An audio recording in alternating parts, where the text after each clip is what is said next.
Awit 51:10-12. Lumalang ka sa akin ng isang malinis na puso, O Diyos, at muli mong baguhin ang matuwid na espiritu sa loob ko. Sa iyong harapan ay huwag mo akong paalisin, at ang iyong banal na espiritu sa akin ay huwag mong bawiin.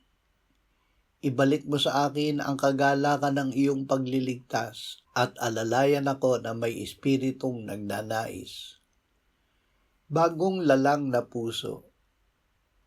Ang kabanalan ay pagkakaroon ng bagong lalang na puso na malinis at pinananahanan ng matuwid na espiritu dahil pinananahanan ng espiritu ng Diyos.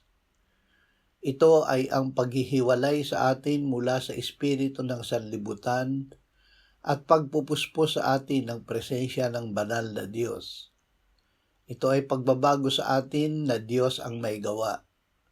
Ang pananatili sa atin ng presensya ng Diyos ay nagbibigay sa atin ng proteksyon laban sa tukso ng magkasala.